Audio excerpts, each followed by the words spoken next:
like hike out the door. Is it? Yeah. Yeah, I'll join up. And y'all still want to go look at some stuff, you said? I'd like to thank everybody for coming to this monthly meeting of Gameaholics Anonymous. I'd like to welcome a new member to the group, and he's going to come in and introduce himself. So, hi everybody. Hello. Hi, my name is Nai, and I am a gameaholic. Yes, I know. It's my own personal shame, but I do play games a lot, a lot. You know, I was 2 years sober. Last game that I played was Diablo 3. It was an awesome game. Boy, did I spend a lot of time on that one. But now this game came out recently, Fallout 4, and you know, I got myself into a nice little Fallout shelter, trapped myself in there, shut the doors, and emerged for a week. It was pretty bad. It was touch and go for a while. Lost all my hair, thankfully it grew back. It's because I waited 7 years since the last Fallout to come out, and I wanted that game so badly. So, but now I have to say that, you know, I'm here 2 months sober. Haven't touched a PC game in a while, so thank you very much. So thank you. So what I'm trying to illustrate here is, in this topic, is like, you know, we create all these different tools and things like that. But realistically, what I'm trying to build here is getting you to understand the gamer, because it's a generation of kids where they have all these games at their fingertips, and everybody plays a video game. It's what I identify as a growing problem that's going to hit teachers by storm. It's not. It is already, but it's just going to get worse and worse and worse. I've been speaking on this topic for about over a year now, and I created it initially because when I speak on other topics of digital tools, and I realized that most teachers are not gamers, and when they look at a gamer, they don't understand them. I am a gamer, so I'm going to take my time here to help you understand what's going on in my head to kind of relate to your students. So I'm going to talk a little bit of brief history about video games, kind of show you like, you know, how it all came around. We're going to talk about like video game addiction, as like, you know, this is something that people really have a struggle with, including myself. Are there any video game addicts here? Yes, yeah. You want to introduce you? No, you don't have to say anything. So we're all anonymous here. So, how it affects education, because there's a strong correlation between the video games and the entertainment industry and how students will learn now and in the future. We're going to get you a little understanding of the culture of gamers and how basically how we've experimented with digital technology to figure out what resonates with students. So we call them our kids guinea pigs, and basically to show you like, you know, how to get mastery out of this. Because when you play a video game, you don't just do it once, you do it multiple times because kids want to master the game. So I want to talk a little bit about myself here. So as you know, I'm a gameaholic. But the first thing I want to tell you is I had disadvantages growing up as a kid. First thing is I was made in Taiwan. It's okay to laugh. Yeah, so basically my parents immigrated here when I arrived in at the age of 2. So, you know, so I developed, you know, good and edible to eat. And I came over here. But also growing up, you know, English was my second language. Chinese or Mandarin was my first language. And because of that, I struggled in school. I had a lot of problems reading. You know, if you can believe, I made it through high school without reading a single novel. I had a problem with comprehending the word. So I would look at a page and it wouldn't stick. So I actually have to mouth and verbalize the words to be able to get comprehension in my head. And that took a long time. That was a lot of effort. So I've gotten better since then. But I had problems with that.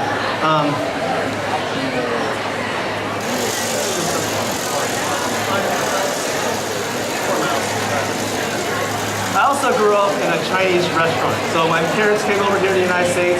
We opened up a restaurant, and that's basically how we survived. And if you've ever been in the restaurant business, you know that, especially family owned, it's like very like touch and go. Like you're trying to make ends meet. So because of that, we were always impoverished. I was on free and reduced lunch. So growing up and everything like that. So we didn't have a whole lot of money. I also had failed in math class. You can believe it. Now, I always point that out because I'm a Chinese kid and I failed a math class. You know the stereotype? I'm great at math, but I just couldn't pay attention in class because the teacher was just going, so slow. And I'm like, yeah, whatever, and then I failed it because I just didn't pay attention. I also had a little problem called ADHD. Anybody have kids in your classroom that had that problem? Yeah, so because I had my reading disadvantages, I was like hyper crazy active and things like that. I had this problem, and my parents were so poor that they couldn't send me to a psychiatrist to put me on meds. So they had to deal with it. So I had to deal with it. I had to learn how to control it and live life without medication. So discipline and groundings and all that kind of fun stuff. But the thing I think about ADHD, now that I'm grown up, is I have an advantage because ADHD for me allows me to be able to focus on so many more things. So I consider it a superpower because now I have the ability to look at multiple things, digest all the information, and then react to it. So a lot of my peers who were growing up, they can only focus on one thing at a time. Where I can be doing 15 things at the same time and accomplish my goals pretty well. So I took that disadvantage and I turned it into one of my biggest advantages growing up. So because I had the attention problem, I love video games. Video games kept my attention. There's so many things going on that I was constantly stimulated. I would play these games where there's things shooting missiles and fire at me from all different directions, and I could maneuver the ship around, or playing strategy games where there's troops moving everywhere, and I could pick all that information because when I play a game and I'm in the zone, time slows down. Kind of in the Matrix where Neo gets shot by the bullets. So when I play a game, these bullets actually slow down in my perception, and I'm actually able to react to it because of how I can harness that power. So, anybody here have ADHD? No? Nobody wants to admit that, no? Because you have a superpower, right? So from that, I taught myself programming because it was really fun because I could do all these typing things and it made things happen. I wanted to create video games myself, so that's why I did that.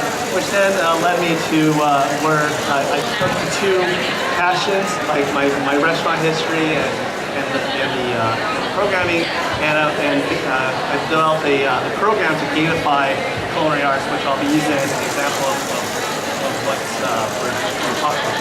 So, we are living in a generation of instant gratification. Okay, we're going to stick this in here, and then I'm going to pour in the milk. I hope this works because I didn't bring a change of pants.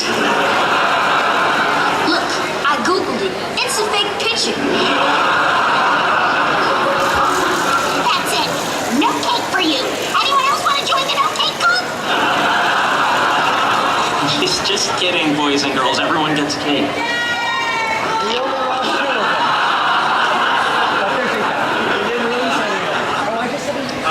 Love Big Bang Theory. Such a fun show. So kids they're born with these things literally in their hand, and whenever they have a question, they just Google it.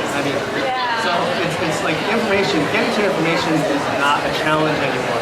They don't realize or understand that back in the day, we actually had to physically relocate ourselves to a library and go look at a book in the Dewey Decimal System card catalog and actually search that book out. Or even worse, if you're doing like research or something like that, you go to the microfiche deck and search and scan through all those little film tapes. Yes, I know what microfiche is. That kind of dates me a little bit.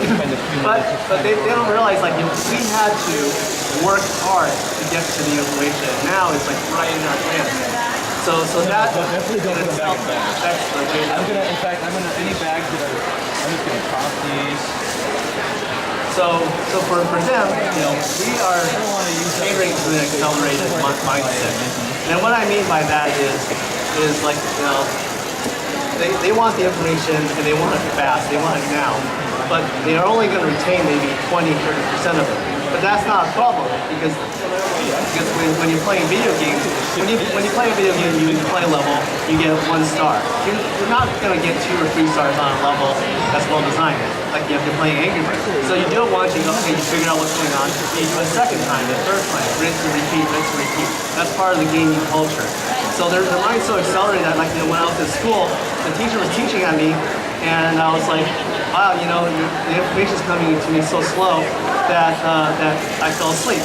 So, you gotta think about like, if you drive a stick shift in a car and you're driving in 5th gear at 20 miles per hour, what's gonna happen to your car?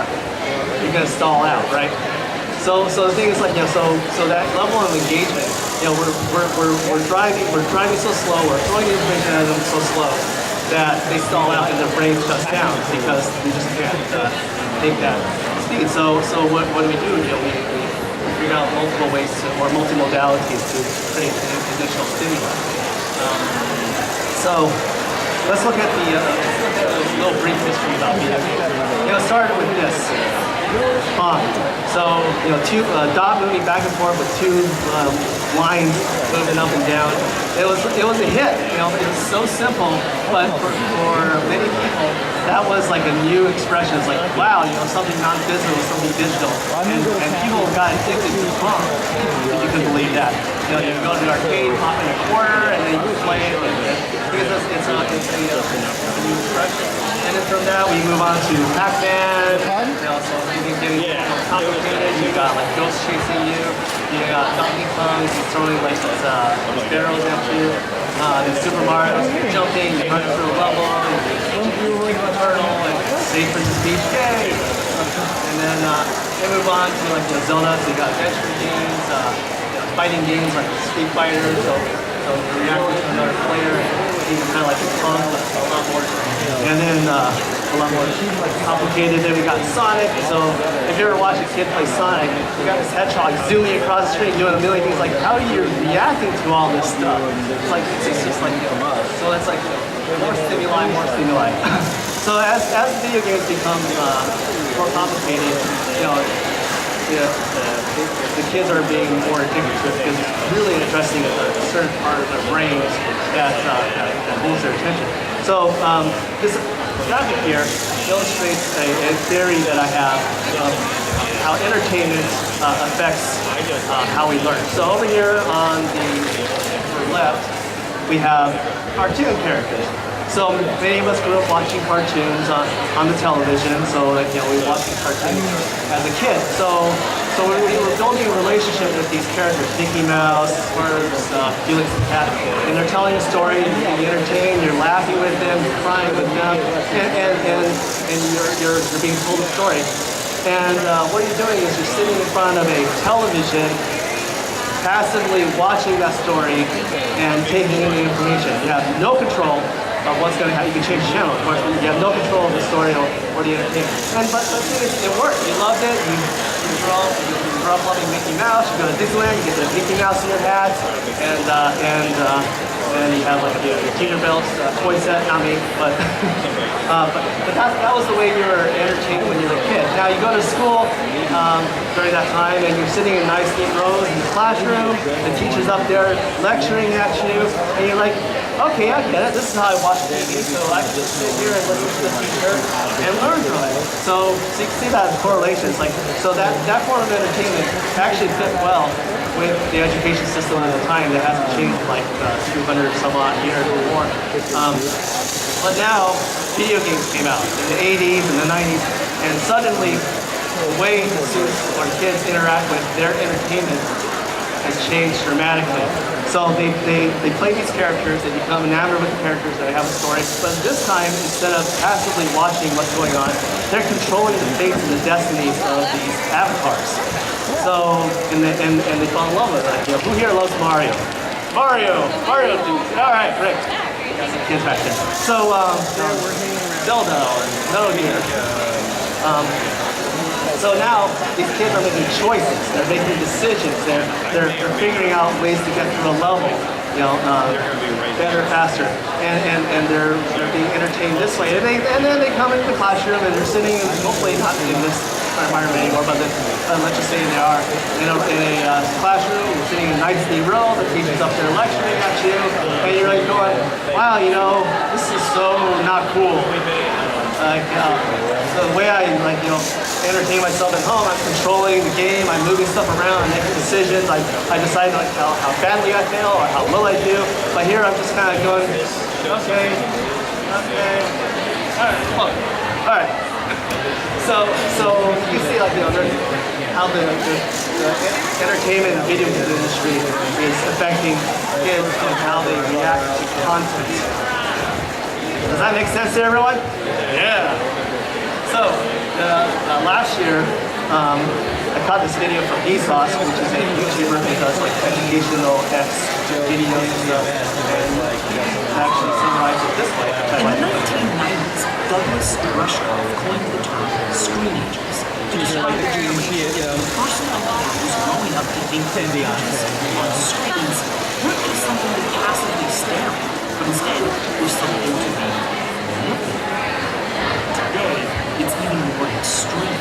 The tools and connectivity provided by the web allow us to think of images on screens not just as things to manipulate, but as things to project our own identities on. Not everyone who does this is a professional storyteller or coherent. But content aside, hyperlinked webs of human expression are incredibly rich environments, and they exercise the brain. More so than books? Well, for the sake of argument, let's read From Everything Bad is Good for You, a book by Stephen Johnson. Now, in this passage, he imagines a world in which books were invented after video games and the World Wide Web. Kids everywhere are starting to read these newfangled books, and teachers and parents are concerned. He imagines they might say something like this. Perhaps the most dangerous property of these books is the fact that they follow a fixed linear path. You can't control the narratives in any fashion. You simply sit back and have the story dictated to you. For those of us raised on interactive narratives, this property may seem astonishing. Why would anyone want to embark on an adventure utterly choreographed by another person? But today's generation embarks on such adventures millions of times a day. Reading is not an active, participatory process, it's a submissive one. The book readers of the younger generation are learning to follow the plot instead of learning to lead.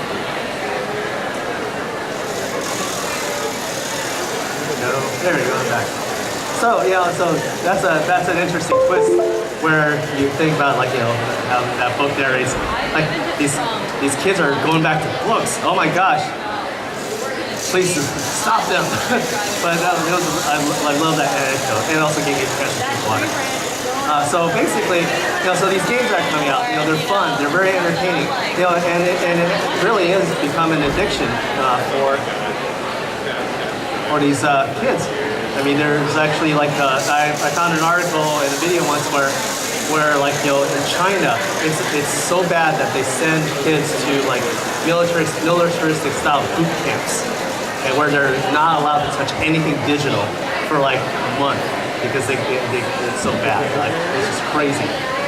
It's a real problem. So in a recent study that was a survey that was performed, they found that 97% of kids ages 2 through 17 have played video games. Oh gosh, that's terrible. 97%. Well, where's that 3%? I don't know. Maybe they're playing Monopoly, but not video games. or Parcheesi. There we go.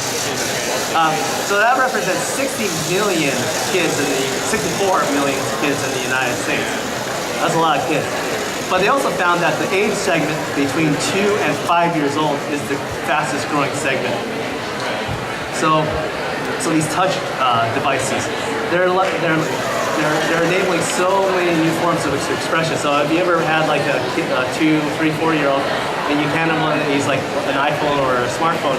It's like, oh, here we go, and they start using it without even learning about it. And oh yeah, here, and then let me send a tweet. Okay, oh, Snapchat. So there we go. And they sign up for the Instagram account. Wow, that's just crazy. I mean, but the thing is, like, we're wired to work with these devices, so it's actually getting to that. So it's actually like a part of us in a way.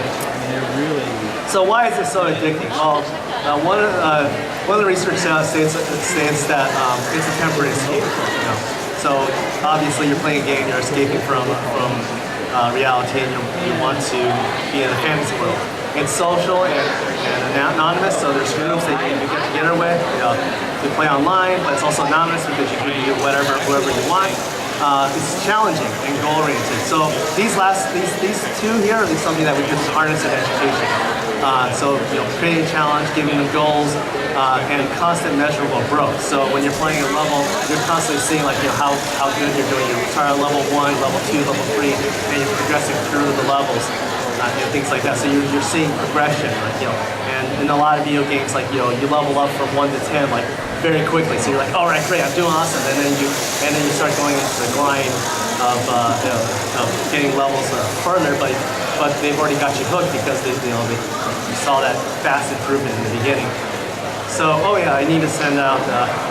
So basically, I'm gonna email the presentation. So I'm just gonna send this sheet around. If you could just write your email address, that'd be great. I put that there because when I get in presentation mode, I forget to do that. So, so video games are a multi-billion-dollar industry, because it even surpasses the movie industry. It's because they really want to harness that addiction. There's so much money involved. In fact, in the Super Bowl, there was an ad for a mobile game called Clash of Clans. Anybody here in Clash of Clans? Yeah. I gotta do my war battle this afternoon. So anyway, so they had an ad in the Super Bowl for a mobile game that's absolutely free to play. So you download it, you don't have to pay any money.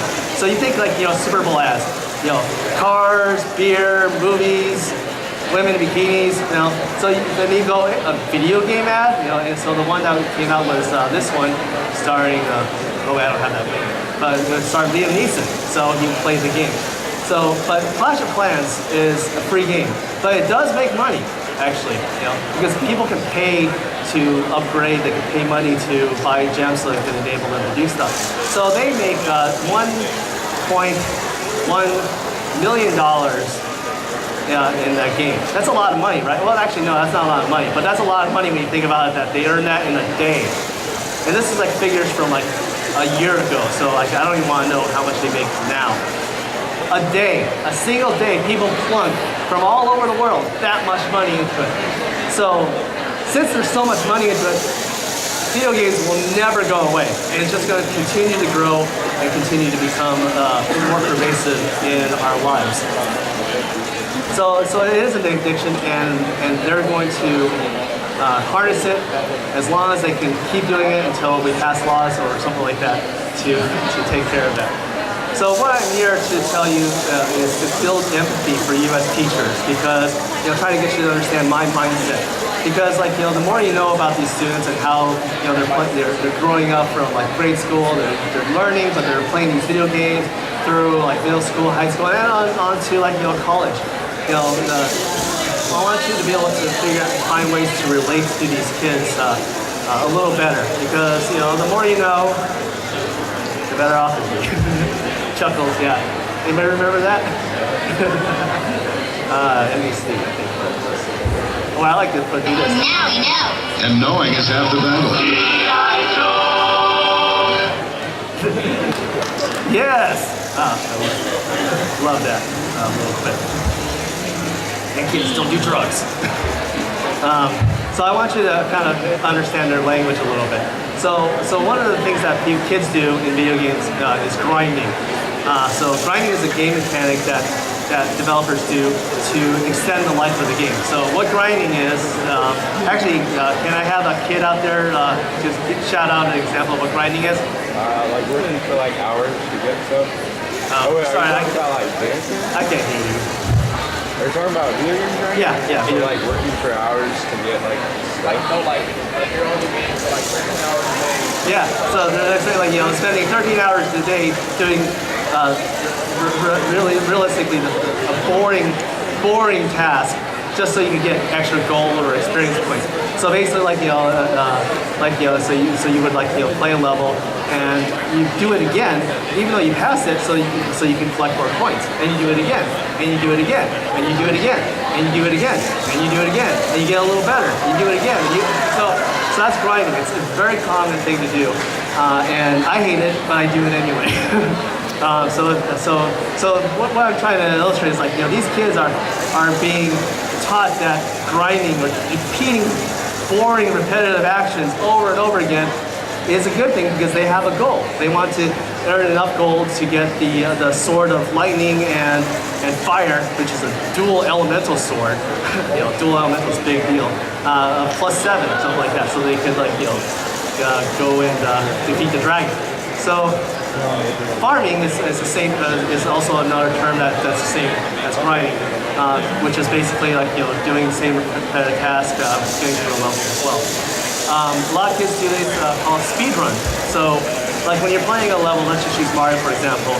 You make it to the end, you get to the castle, you save sprint speech, and it took you 5 minutes and 38 seconds to beat that level. Great. Then you go on the online leaderboard and you see that your friend Jake did it in 5 minutes and 27 seconds. All right, now I'm gonna do it better. So you play that level again, 1, 2, 3, 20, 30, 50 times until you could beat that time. So some people do it for personal achievement, some people do it for leaderboard, but the key with the speed run is is you've already experienced that level. You understand what's going on, so you can better maneuver yourself through it. So if you're playing a first-person shooter, you're running through it, you know that there's a chest over there because you found it before, so you go to it really quick and you move on. So you're not spending time searching for things anymore. Raids. Anybody here going on a raid soon? Raids is a term that basically is like a group of kids, people, online players getting together and to attack a dungeon. So in a lot of these games, you can't go solo, you have to have a team. So they would meet up at a very specific time. Each person typically has a task or a job, like it could be a healer, you could be a fighter, you could be a mage, or something like that. And you're working together to go through a dungeon so that you could get the treasure. So a lot of planning is involved. And so when a kid talks about it and says, I'm going on a raid, that means that, and at 7 o'clock, that means that that's what they're trying to do. And we have 100%ers. Any 100%ers here? No, but I try to get about 80% now, sometimes. But so basically what it is, in a game, there's achievements. So doing certain things, and some of the achievements are very difficult to do. So what a 100%er does is basically they go through and they find everything to gain that achievement because they want that trophy to show off to their friends. And I know a few 100%ers. Okay, so I want to kind of highlight a couple game preferences. There's dozens of game genres, but I want to tell you, there's it caters to certain personality types. These are characterizations and generalizations, so they're not 100% scientific, but you think about a game called FPS. So FPS stands for first-person shooter, which is basically you have a gun or a weapon, you're in the first-person view, and you're maneuvering through the game like that. Popular games like that are Halo, Medal of Honor, Call of Duty, actually Far Cry is not that. And the very popular one, Grand Theft Auto. Who here's heard of Grand Theft Auto? Yeah. I love that game too. They have third-person mode now, so actually they're first-person, third-person. But basically, those type of games, you're making through a level, you're shooting stuff, you're getting achievements. But these kids, they might have tendencies of being aggressive. They might be violent a little bit. They might be bullies in real life because they're like so like all the whole thing with violence and video games. These are traits that could happen. But I like to highlight this side. These kids who play these games, they're very perceptive. So you're running through this level. You're playing against other people, and you understand the level. And you know how people move through it. So because you want to get that snipe that person in the game. So they're very perceptive. They have to be team players too. So if you're playing online, like doing a group capture the flag, you're working together with other players and you have to coordinate to win. So they have very fast reactions, because this game is all about like perception and reactions, and getting through it fast. And they have to be also very adaptive because a lot of games, the terrain changes, things happen, and they have to adapt to a given situation to beat the other team. And these things happen very, very fast. The other one I like to highlight is MMORPG. Stands for Massively Multiplayer Online Role-Playing Game. So these are games that is very popular ones like Diablo or World of Warcraft. I know a lot of people probably heard of World of Warcraft.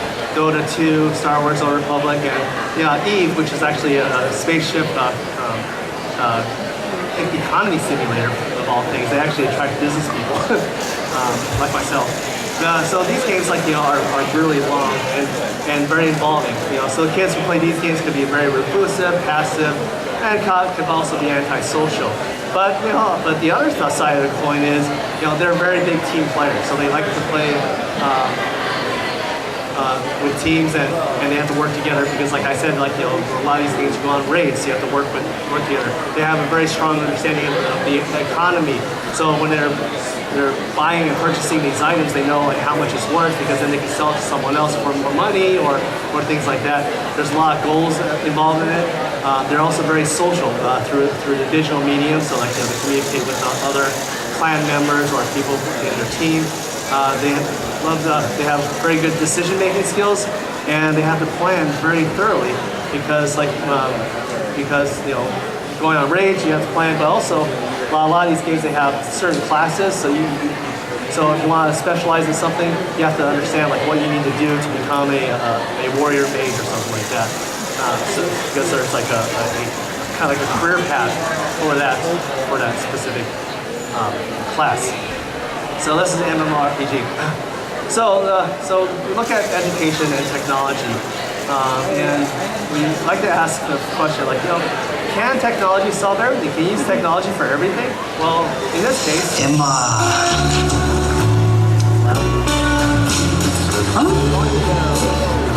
Emma. yeah, Emma. iPad, good for everything.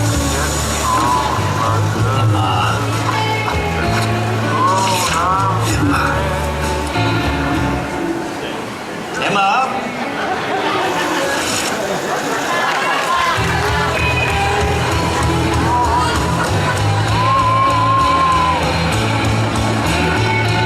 Yes, you can't use an iPad for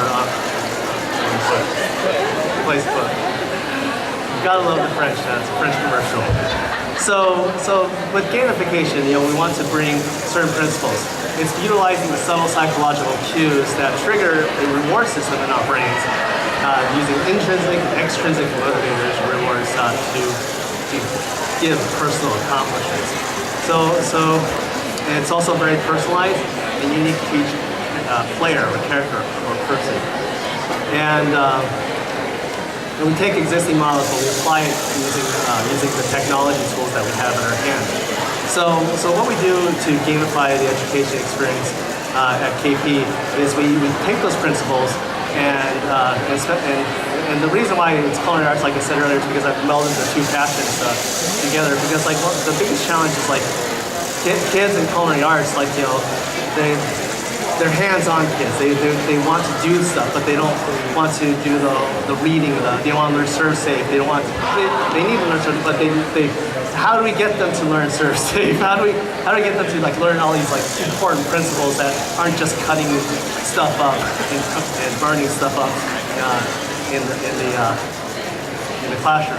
So this is how we do it. So the first time I want to kind of illustrate is like how we look at continuous measurable growth. So I'm going to go over here. Oh, there's my Star Wars thing. And this is a example of like, of how we show continuous measurable growth with the coloring program that we created. So like here's the student and here is their progress through the class. And each of these dots represent a module. So, and the colors indicate like what level of mastery. So you can think of, we have 3 colors, red, yellow, and green. So you can think of like 1 star, 2 star, 3 star aspect. So this dashboard, like, they already have a good view. It's like, oh yeah, I'm in class and this is how I am. This is not a very good student. This is me. So I'm just like thinking around with like, well, hey, I have 1 green here in the Survey class. Yay! So with that measurable growth, the student can see that they're making through the class. They're making achievements.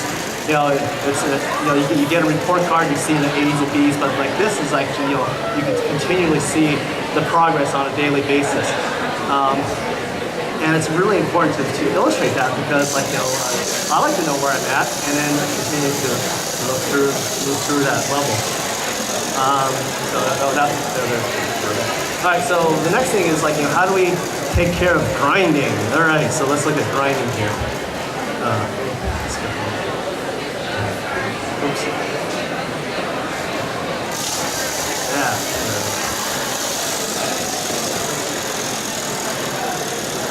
Okay, so with grinding, we have here, let's go to one of the modules here. Let's look at,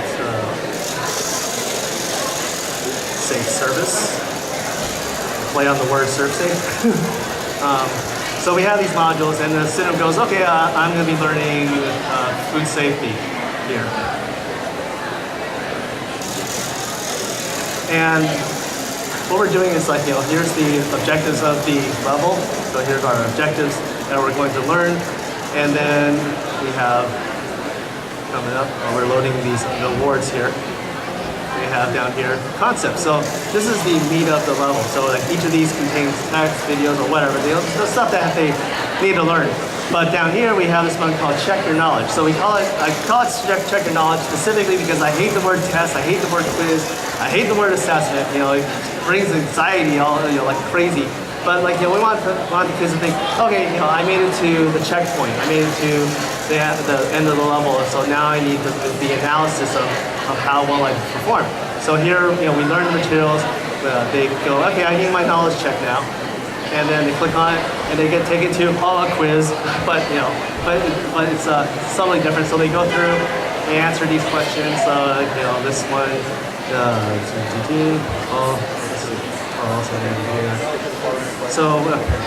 so what's going on is like each of these topics that you saw there, questions are pulled randomly and given to the student to answer. So this is basically like an analysis period, so like any kind of assessment. But instead of getting a letter grade or a percentage grade, what we do is we give them colors, like you said earlier. So 1 star, 2 star, 3 star. So what this is like, it's like a level analysis in the video game world where we'd say, hey, during the level you didn't do very well in that topic that says burns. So you need to go back and re-study that level because you didn't do very well on that. So with this type of like color coding, they have guidance. Now they have like, now they know where to go and hit that level again and where to focus their time. So they go back, they review the materials again, and they go, okay, now I need another knowledge check. So different questions are asked, because like we don't want to repeat the same thing over and over again.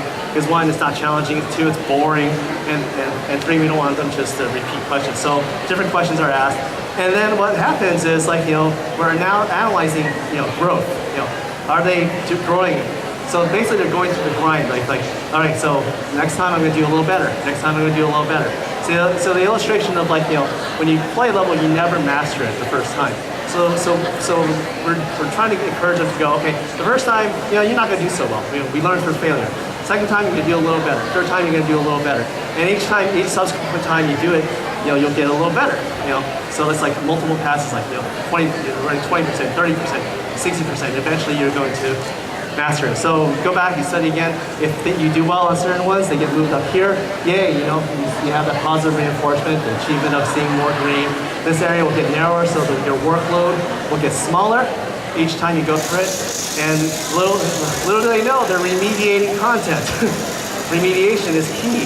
So they're focusing on the areas that are giving them the most trouble, and they're being guided to that. And that mechanic works really well. So they're having a continuous growth, continuous feedback, and they're seeing the results of their hard work. And the other cool thing is, you are the dungeon master as the teacher, so you get to see how every one of your players are performing in the classroom. So you can have a bird's eye view and address the student. So with those gamification principles, we want to encourage the students to learn not through you read it once and then you're gonna get it. No. It's more of you're gonna do it once and then you're gonna get some results, and then you're gonna do it again. You're gonna get a little better. You're gonna do it again. You're gonna get a little better. Watching videos, you don't just watch it once and you instantly go, aha, I get it. You watch it 2, 3, 4 times to really get to understand it. But the feedback is the most important thing. When I was studying and reading a book, I study in the void. So I'm reading it, I'm trying to comprehend the information, but then what kind of feedback do I get? Well, nothing. I'm just studying by myself. I can take the quiz at the end of the book. Or if I was lucky enough, I would have a tutor, but I don't have that. So we use these digital tools to mimic a personal tutor or personal tutoring to be able to provide students with the feedback and information. And also, on top of that, we also have badges that they could earn by completing certain projects. We have, this is really cool. We have a world global awareness component as well. That every time they take one of these tests, they get it's a cheesy little picture, but it's our mascot, and depending on how well you perform, it's a different part of the world. In this case, this is a robot in front of a man walking in front of a dinosaur, but this is really cool. Hey, where is that? Well, let's click on. It's in Maruno, South Dakota. Does anyone know where Maruno, South Dakota is? Anyone know where South Dakota is? Okay, good. All right, so here, it's tied to Google Maps, so they can say, okay, if I ever want to visit that, here it is. On Interstate 90, in the middle of South Dakota. So then, that's another little motivational thing to add to it. So I married that, and I'm doing this through culinary arts because, that was the first curriculum that I developed. And the challenge was, how do we get these kids to learn the book material? It's not hard to get them to cut. Well, it's hard to get them to cut right. but how do we motivate them? How do we address those kids? And building these little subtle game mechanics, because the key is we're not making it into a game. They're not playing an activity. You can still have activities. You can still have these games. But now, if everything's wrapped around a process that makes it a little more fun, the kids are more apt to learn. So that is really one of the key things about gamification. And I really hope that the stuff I talked to you about how these kids are playing these games from 2 years old on up, are seeing the way that they consume content and how that's going to completely change and affect education, because things like this process will need to be par for course. It can't be, we have that a little bit.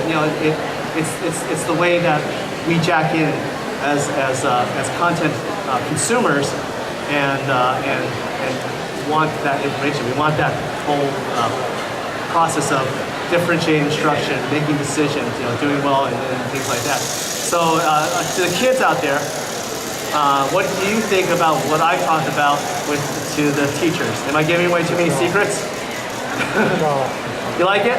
Yeah. Makes sense? Yeah. Am I completely off my rocker? No. Good. Yeah, I rarely have kids in my audience because I do teaching conferences. So we have a bunch of, who here's a culinary arts teacher? All right, great. So I have a flyer here, so if you want to Where is it? There it is. Yeah. Would you mind passing? I'm going to ask the student. Passing that to the culinary teacher. So raise your hand. So that's basically the. Thank you. So this program that created was for that purpose, and I hope you enjoyed that. Any questions from the audience?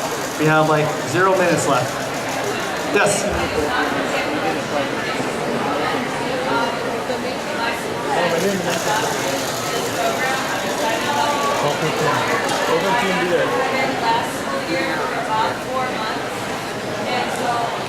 You can walk around 12 to 15 minutes. Thank you.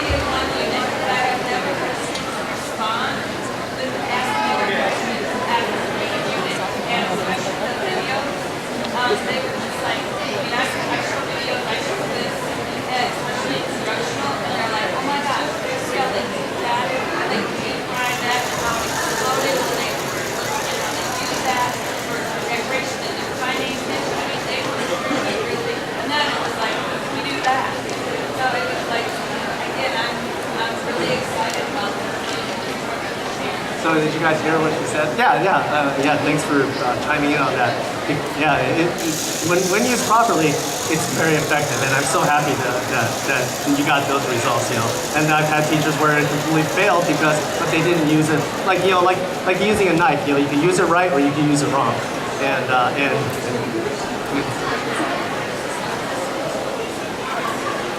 Oh yeah.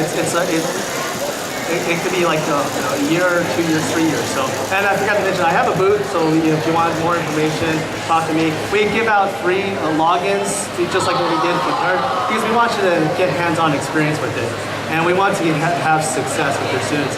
But I hope you learned something new about the gaming world now. Thank you.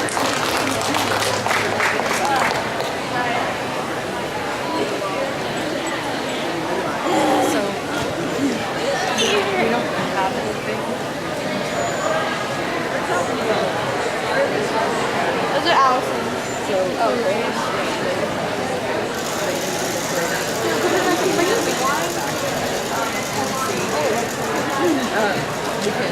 You guys just ate. We can just wander around for a bit. Oh, not anymore. And then after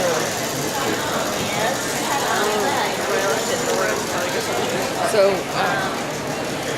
you choose between those two. The one is here, which is why giving matters. The other one is where do be nice was intent. It's Chipotle creating teams of top performers. What time does that one start? 1:15. We should be there like 20 minutes early so we actually. Well, yeah, that kind of was the plan last time, but it didn't kind of work out.